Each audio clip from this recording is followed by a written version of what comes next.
Vamos ahora con don Luis Martínez Campos.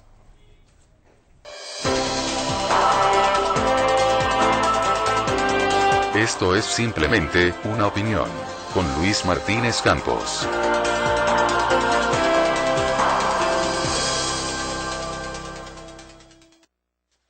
Buenas tardes.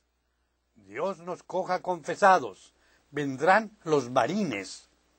En el proceso de colombianización de México, el gobierno de Estados Unidos considera que en la guerra del presidente Calderón al crimen organizado se ha llegado a la etapa que conviene a sus intereses en el país y envió al jefe del Estado Mayor de su ejército, almirante Mike Mullen, para dictarle a los militares mexicanos una conferencia titulada, por supuesto, Estrategias de Seguridad Nacional de Estados Unidos, que deben adoptar porque propone operativos militares conjuntos en esa guerra perdida de la democracia gobernante.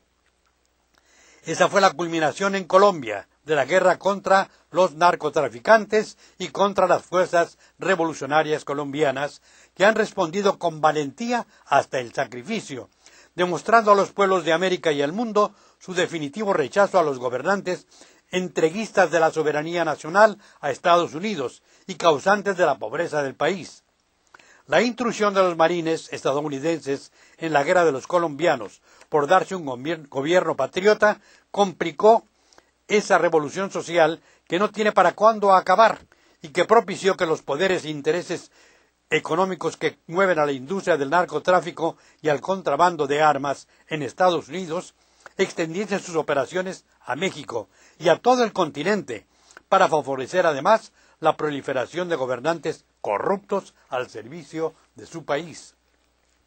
Resultado: asesinatos y secuestros de personajes políticos y de la clase acomodada en Colombia y matanzas en las comunidades acantonadas en las selváticas montañas que no saben para qué lado hacerse, si con las autoridades y su ejército o con los revolucionarios o narcotraficantes que les dan de comer. Y como México ha llegado hasta ahí el día 6, Mr. Mike Mullen, y se reunió con el secretario de Marina, Francisco Sáenz Mendoza, y el secretario de la Defensa Nacional, Guillermo Galván Galván, para plantearles la conveniencia de acrecentar la interoperabilidad entre las Fuerzas Armadas de ambos países en la guerra contra el terrorismo, los revolucionarios, entre comillas, y el crimen organizado. Debe exigirse al Senado que anule tal acuerdo y todos los convenios con Estados Unidos por la corrupta gobernación democrática. Y esto es simplemente una opinión de Manuel del Castillo.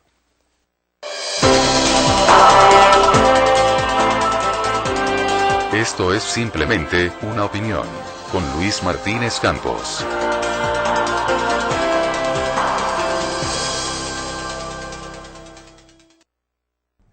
Gracias a don Luis Martínez Campos.